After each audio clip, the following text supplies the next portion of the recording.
அவர் என்ன கேட்குறாரு, மாவட்ட செயலாளர் போஸ்ட்டும் எங்களுக்குள்ள முன்ன என்ன இருக்குதோ அதை கொடுங்கன்னு கேட்குறேன். அதே இல்லைன்னு சொல்லும் போது இப்போ இனிமேல் இருக்கிறது வேஸ்ட்டுன்னு ஃபீல் பண்ணுறாங்க.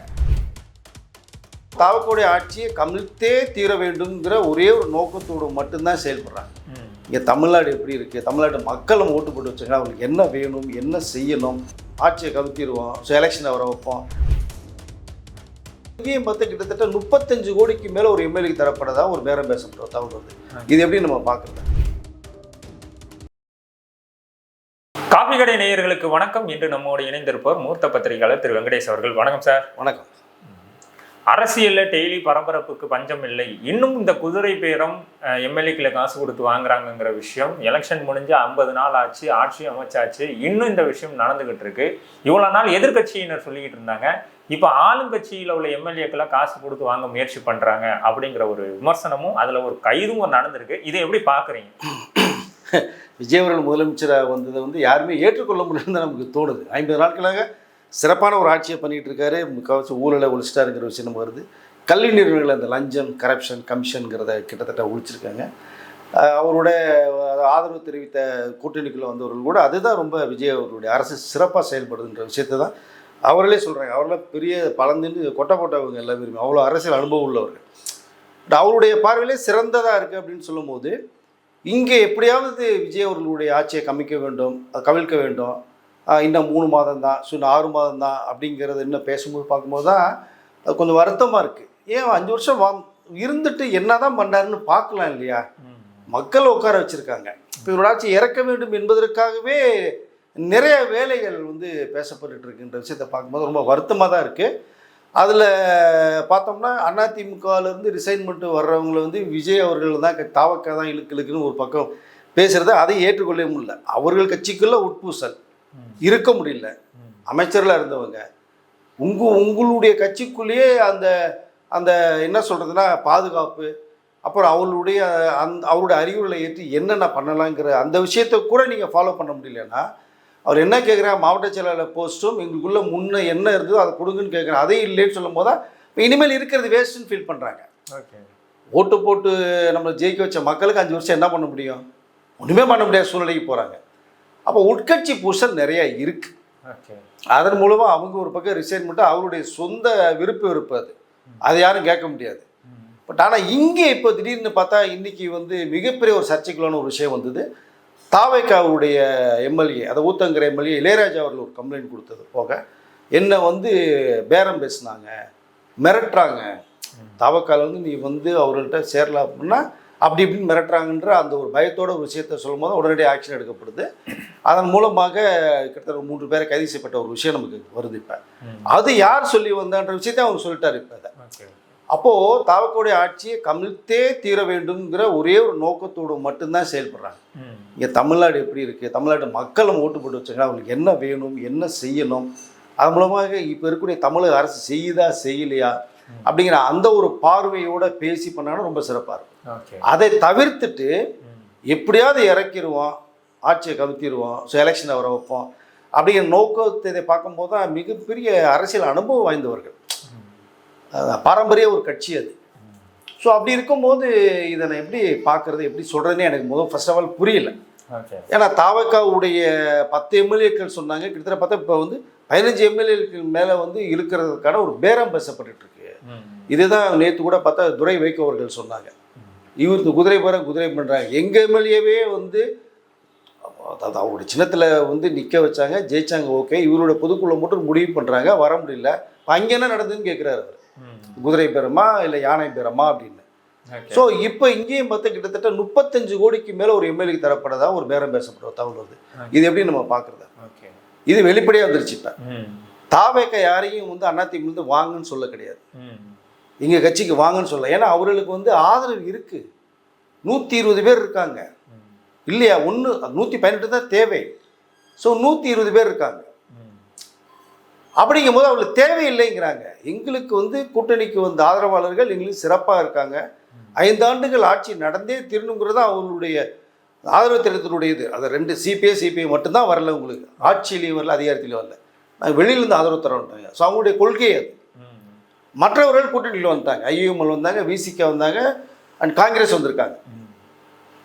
அப்போது இதை நீங்கள் பார்க்கும்போது வருகிறவர்களே கட்சிக்குள்ளே வரணும்னு ஆசைப்படுறவங்களை வந்து நீ வேணான்னு சொல்ல முடியாது.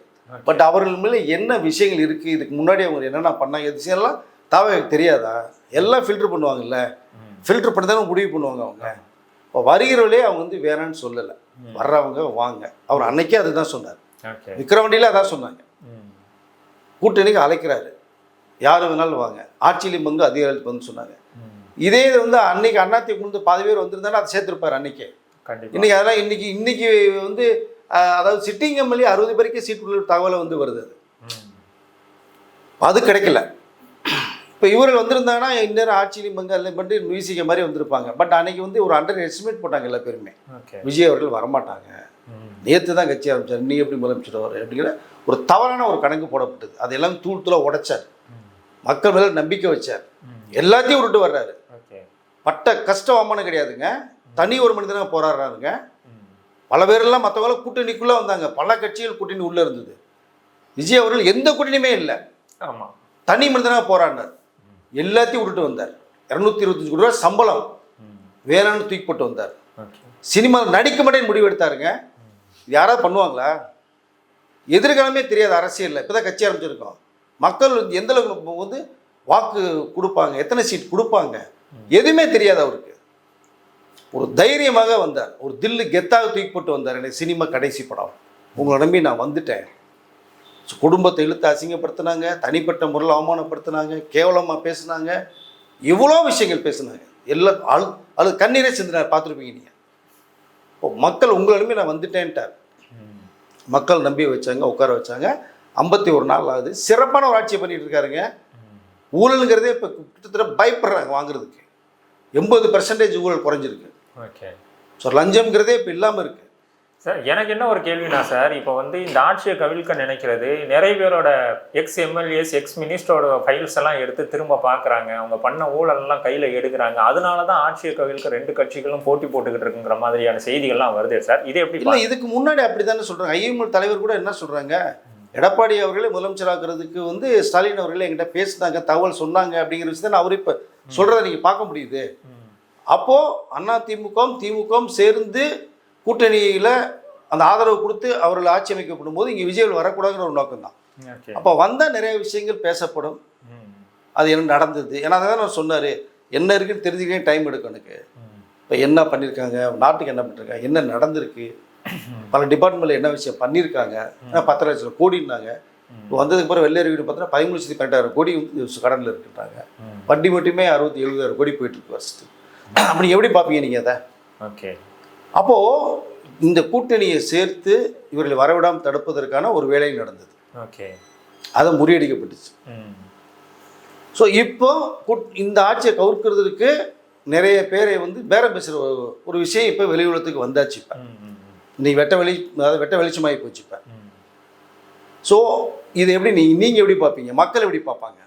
அப்போ அவரை மட்டுமே குறை சொல்லிட்டு வச்சுக்கிட்டு பேரம் பேசுகிறாங்க, அதாவது என்ன சொல்ற குதிரை பேரம் பேசுகிறாங்க, யானை பேரம் பேசுகிறாங்க அப்படின்ற விஷயத்த சொல்லும் போது இங்கே நடந்தது என்ன, அவர் யார் சொல்லி அனுப்பிச்சாங்க வச்சாங்கன்ற ஒரு விஷயத்தை வேற போட்டு சொல்லிட்டாங்க. அப்போ இது வந்து யார் யார் வேலை, என்னென்ன வேலைகள், தவைக்காவுடைய எம்எல்ஏகள் வந்து விஜய் அவர்களை விட்டு எங்கேயும் போகிறதுக்கான வாய்ப்புகளே இல்லைங்கிறது தெரியல. இது தெரியாமல் எப்படியாவது பணத்தாசை காமிச்சு அவர்களை எப்படியாவது வந்து அங்கேருந்து வர வச்சிடலாம், வந்து குறைஞ்சதுன்னா ஸோ மெஜாரிட்டி குறையும். 118 இருக்குது, தேவை இருக்குது, அதுலேருந்து ஒரு 10 பேர் உருவிட்டோம்னா இல்லைல்ல சார். இப்போ நீங்கள் கணக்கு சொல்கிறபடி பார்த்தீங்கன்னா 14 எம்எல்ஏஸ்க்கு பேரம் பேசியிருக்காங்க. தலா 40 கோடி பேசும்போது ஏறக்குறைய 600 கோடி ரூபாய்க்கு மேலே செலவு பண்ணி தாவே ஆட்சியை கவிழ்க்க ரெடியாக இருக்காங்கன்னா இதனால் அவங்களுக்கு என்ன சார் கிடைக்க போகுது? என்னங்க இப்படி சொல்கிறது கிடைக்க போகுதுன்னு? பலாயிரம் கோடி இந்த தேர்தலில் செலவு பண்ணப்பட்ட விஷயம் இருக்குங்க. 2 பேருமே செஞ்சுருக்காங்க. முந்தைய ஆட்சியில் இருந்தால் அது முந்தைய ஆட்சியில் இருந்தோம் 2 பேருமே செஞ்சதை பார்த்துருப்பீங்க. அதுதான் விஜய் அவர்கள் பிரச்சாரம் பண்ணும்போது எவ்வளோ பணம் கொடுத்தாலும் இவங்க அதை வாங்கிக்கோங்க, அது உங்கள் பணம் அது அப்படின்னு சொன்னத காரணம் தான். அப்போது இது 14 பேருக்கும் போது நீங்கள் வந்து 40 கோடி 50 கோடி வச்சு கூட அதெல்லாம் ஒன்றும் பெரிய விஷயமே இல்லைங்க. அதெல்லாம் உங்களுக்கு வேணால் பெருசாக இருக்கும், மக்களுக்கு பெருசாக இருக்கும், மற்றவர்களுக்கு பெருசு கிடையாது. அது அதெல்லாம் சின்ன அமௌண்ட்டு தான். அப்போ எப்படியாவது வந்து ஆட்சியிலே கமுக்க வேண்டுங்கிற ஒரே எண்ணமாக தான் பார்க்கப்படுது. இது மக்களுடைய பார்வையில் தான் இருக்கு. மக்கள் கூட இப்போ நம்மகிட்ட பேசுகிற முன்னாடி மக்கள்கிட்ட கேட்டேன் நான். ஸோ வரவிட்ட சில பேர்கிட்ட கேட்டேன், டீ சாப்பிடும்போது கடையிலலாம் கேட்டோம், என்னங்க எப்படி இதுன்னு. ஏங்க விஜய் அவர்கள் உட்கார வச்சுருக்காங்க 5 வருஷம் 12 சீட்டுமே, ஏங்க இது சீட்டு எம்எல்ஏலாம் போட்டு உருவி 30 கோடி 40 கோடி 50 கோடி பேரம் பேசுகிறாங்க செய்கிறாங்க. அதெல்லாம் ஏற்றுக்கொள்ளவே முடியாது. மக்களுடைய மனசில் இருக்கிற தீர்ப்பாக இருக்குங்க. அதை தான் இப்போ நம்ம பேசிகிட்டு இருக்கோம். மக்களுடைய எண்ணம் என்ன இருக்குது. ஸோ நம்ம தனிப்பட்ட ஒரு கருத்தை விட மக்களுடைய கருத்து ரொம்ப முக்கியம். கண்டிப்பாக இப்போ அவர்கிட்ட பேசும்போது அதான் சொல்கிறாங்க, ஓகே ஏன் இவ்வளோ சிறப்பாக போய்ட்டுருக்கு, எங்கள் பசங்களாம் ஸ்கூலுக்கு போய் நிம்மதியாக இருக்காங்க, ஃபீஸ்லாம் நாங்கள் வருஷம் பயப்படுவோம் கட்டுறதுக்கு, அவ்வளோ பிடுங்குவாங்க, இப்போ நிம்மதியாக இருக்காங்கன்றாங்க. ஓகே. ஸோ இவ்வளோ விஷயங்கள் நடந்துட்டு இருக்கும்போது நீங்கள் சொன்னது மாதிரி இந்த தூசி தட்டி ஃபைலெல்லாம் எடுக்கணும்னு பார்த்தா எடுக்க தான் செய்வாங்க. அதை ஒன்றும் தவிர்க்க முடியாது. அது அந்த தூசி தட்டி எடுக்காமல் இருக்கிறதுக்கு தான் விஜய் அவர்களை முதலமைச்சரை வர விடாமல் 2 கூட்டணி அவர்கள் ஆதரவு செஞ்சு அவர்களை முதலமைச்சரை உட்கார வைக்கணுங்கிற அந்த ஒரு விஷயம் பேசப்பட்டது. அதுக்கு அவருடைய கூட்டணியில் உடன்பாடு இல்லை யாருக்குமே. இது எப்படி மக்கள்கிட்ட போய் நம்ம முகம் கொடுத்து பேச முடியும்? எதிர்த்து நம்ம பிரச்சாரம் பண்ணது யாரை? அங்கே விஜய் அவர்களை யாருமே எதிர்த்து பேசவே இல்லை. குறிப்பாக சொல்லப்போனால் எடப்பாடி பழனிசாமி சார் மட்டும்தான் கொஞ்சம் பேசுனாங்க. டிஎம்கேலேருந்து விஜய் அவர் பொருட்டாவே நினைக்கல, பேச வேணாம்னு சொல்லப்பட்ட விஷயமும் இருக்குது. பட் அவர் 2 பேர் தான் முட்டிக்கிட்டாங்க இல்லையா பெரிய பிரச்சார காலத்தில், தேர்தல் காலத்தில். இப்போ அவர் 2 பேர் ஒன்று சேரான்னு எப்படி பார்ப்பீங்க? அப்போ எதுவுமே தூசியை தட்டாமல் இருக்கணும்னா நம்ம 2 பேர் வந்தால் தான் முடியுங்கிற அளவுக்கு தான் ஒரு விஷயம் மக்களால் பேசப்பட்டு இருக்கு. அதுதான் முக்கியமான விஷயம் நம்ம பார்க்குறோம். நம்ம மக்கள்கிட்ட பேசும்போது அவரோட கருத்துக்களை இதை சொல்கிறாங்க. மக்கள் ஓகே சார். இதை தொடர்ந்து பார்த்தீங்கன்னா ஒரு 2 நாளைக்கு முன்னாடி சமூக வலைதளங்களில் வைரலாக ஒரு சூர்யாவோட கட்சி ரசிகர் மன்ற நிர்வாகி சூர்யா அவர்கள் அரசியலுக்கு வந்தால் நல்லா இருக்கும் அப்படிங்கிற மாதிரியான ஒரு விஷயம் வருது. கொஞ்ச நேரம் கழிச்சு என்ன சொல்கிறாங்கன்னா, இது சூர்யாவோட கருத்து இல்லை, அவரோட தனிப்பட்ட கருத்துங்கிற மாதிரி வருது. ஏன் சார் திடீர்னு சூர்யா பேரை எடுத்து அரசியலுக்குள்ள விடுறாங்க? இல்லைங்க, சூர்யாவுக்கு தெரியாமல் பண்ணுவாங்க. அவரோட மன்றத்து நிர்வாகிகள் ஒரு மீட்டிங்கை போட்டு ஒரு வீடியோ எடுத்து விட்டு பேச விட்டு வருமா? அது வராது இல்லை. அவர் தெரியாமல் எப்படி பண்ணுவாங்க? பட் அது பல்ஸ் பார்க்குறது, நீங்கள் பண்ணி விட்டுருங்க, மக்கள்கிட்ட என்ன ரிசல்ட் வருது, ரசிகர்கிட்ட என்ன வருது, என்ன கமெண்ட்ஸ் வருது அப்படிங்கிற தெரிஞ்சுக்கிறதுக்கு தானே தவிர தெரியாமல் வர்றதுக்கு வாய்ப்பு கிடையாது. ஓகே. அப்போ ரசிகர்கள் உங்கள் கட்டுப்பாட்டில் தான் இருக்காங்க. உங்களுக்கு மீறி விஷயத்த பண்ணுவாங்களா? அவங்க பண்ண மாட்டாங்க. ஸோ அதனால் அவர் நீங்கள் இதே தான் லாரன்ஸ் கதை தான். ஓகே. வரதா இருந்தால் வந்துடணும் சூர்யா அவர்கள். அவரும் ட்ரஸ்ட் வச்சுருக்கார், அகரம் ஃபவுண்டேஷன். அதன் மூலமும் நிறைய விஷயங்கள் பண்ணிகிட்டு இருக்கீங்க, ஒன்றும் மாற்று கருத்தே இல்லை. சிறப்பாக இருக்குது. சமூக அக்கறை உள்ளவங்க தான். லாரன்ஸும் ரொம்ப சமூகத்து மேலே அக்கறை உள்ளவர், சூர்யா அக்கறை உள்ளவர். பட் நீங்கள் எதாவது செய்யணும்னு நினைக்கிறீங்களா, ஃபீல்டு ஒர்க் இறங்கிடணும், நீங்கள் களத்தில் இறங்கிடணும். ஒன்று தனி கட்சி ஆரம்பிங்க, இல்லை ஒரு கட்சியில் போய் சேருங்க. ஸோ எனக்கு பதவி ஆசையில் எதுவுமே இல்லைன்னு நினச்சிங்கன்னா அடிப்படை உறுப்பினர் சேர்ந்து சாதாரண ஒரு தொண்டனாக நீங்கள் களத்தில் இறங்கி வேலை செய்யலாம் நீங்கள். பட் சூர்யா அவர்களுடைய அந்த மன்றத்தில் ரசிக்கணும்னா அவருக்கு ஒரு ஆசை இருக்குங்கிறதா நிஜம், ஒன்றும் மறுப்பதற்கு இல்லை. ஏன்னா அவருடைய வாட்ஸ்அப் குரூப், ரசிகர் குரூப்லாம் அவரும் இருக்கார் உள்ளுக்குள்ள குரூப்பில். அவரை தமிழக முதலமைச்சர் சூர்யா அவர்களே அப்படின்னு தான் நீங்கள் ஏஐயில் ஃபோட்டோஸ் ரெடி பண்ணி எல்லாத்தையும் ஷேர் பண்ணிட்டு இருக்காங்க. சூர்யா அவர்கள் பார்க்குறாங்க. அப்போயா நீ கண்டிக்கணும்ல அப்படின்னா இப்போ சொன்னவர் தான் அப்போ பார்த்து சொல்லியிருக்கலாம்ல, அது சொல்லலை. பண்ணல. அரசியலுக்கு யார் வேணாலும் வரலாம், தவறு கிடையாது. கண்டிப்பாக சமூக அக்கறை இந்த தமிழ் மண்ணு மேலேயும் மக்கள் மேலேயும் அக்கறை உள்ளவங்க உள்ளே இறங்கி வேலை செய்யலாம். அதை தடுக்க போகிறது இல்லை. யாருன்னு கேட்க போகிறாங்க? பயம் தேவையில்லை, இறங்கிருங்க. விஜய் அவர்கள் எப்படி இறங்கினாங்க? எல்லாத்தையும் தூக்கி போட்டுலாம் வந்தாங்க. எவ்வளோ அவமானங்கள் இல்லை, எவ்வளோ அசிங்கங்கள் பட்டு வெளில வந்தார். தைரியம் எல்லாத்துக்கும் வரணும். வாங்க, மக்கள் மேலே செல்வாக்கு இருந்ததுன்னா அந்த சீட்டில் உட்கார வைக்க போகிறாங்க. அது யாருக்கும் நிரந்தர சீட்டு இல்லை. ஆனால் நீங்கள் சரியான முறையில் செயல்பட்டு மக்களுக்கும் நாட்டுக்காகவும் நீங்கள் பண்ணிங்கன்னா அது நிரந்தர சீட்டாக மக்கள் கொடுப்பாங்க. அதுதான் மாற்று கருத்தே அதில் ஒன்றும் இல்லை. அதனால் சூர்யா அவர்களும் சொல்லி லாரன்ஸ் அவர்களும் சொல்லி வரதான் தான் முடிவு பண்ணி சொல்லி ரசிகர்களையும் மக்களையும் போட்டு குழப்ப வேணாம். எனக்கு தெரியாமல் நடந்துச்சு, இது ஏன் பண்ணீங்க அப்படிங்கிறதெல்லாம் சூர்யா சொல்வதை ஏற்றுக்கொள்ள முடியாது. அவர் தெரிந்து தான் நடந்திருக்கும், தெரியாமல் நடக்க வாய்ப்பு இல்லை. அதான் சொல்லிக்கிறேன். இல்லை, சூர்யாவுக்கு ஆசை இருக்கா சொல்லுங்க. இதே விஜய் அவர்கள் முதலமைச்சர் பிறகுதான் எல்லா பேருமே நீங்கள் வரணும் ஆசைப்படுறீங்க, குரல் கொடுக்குறீங்க. இதுக்கு முன்னாடியெல்லாம் எதுவுமே பேசவே இல்லை, எதுவுமே சொல்லு. எவ்வளோ சர்ச்சைகள் பிரச்சனைகள் உருவாச்சு. பட் உடனே ஒரு உட்காந்துடும் சாதாரணமாக அந்த சீட்டில் உட்காரல விஜய் அவர்கள் முதலமைச்சராக. அவருடைய உழைப்பு கிட்டத்தட்ட ஒரு 20 வருஷமான உழைப்பு இருக்குது. அதில் எவ்வளவோ இந்த மக்களுக்கு தெரியாமல் நிறைய விஷயங்கள் பண்ணியிருக்காரு, மற்றவர்களுக்கு தெரியாமல் பண்ணியிருக்காரு. நல்லா கஷ்டப்பட்டு இந்த இடத்த பிடிச்சிருக்காரு. பல அவமானங்களையும் அசிங்கங்களையும் கஷ்டங்களையும் தாண்டி உட்காந்துருக்காரு. அந்த சேர் பார்க்க தான் முதலமைச்சர் சேரு. அதில் எவ்வளவு கண்ணாடி துண்டுகள், முள் துண்டுகள்லாம் இருந்து குத்துது குடையின்ற விஷயம் அவருக்கு தான் தெரியும். கண்டிப்பா. எல்லாத்தையும் தாண்டி அதை பஞ்சுமத்தியாக மாற்றி மக்கள் நல்லது சென்ற அந்த எண்ணத்தோட உட்காந்து செயல்பட்டு இருக்கார் சிறப்பாக. Okay okay. நம்ம அதை தான் பார்க்கணும். அதனால் வருகிறவர்கள் வாங்க, மக்களுக்காக இது நல்லது செய்யுங்க, செஞ்சால் சந்தோஷம். ஓகே சார், நிறைய தகவலை பகிர்ந்துக்கிட்டீங்க, ரொம்ப நன்றி சார்.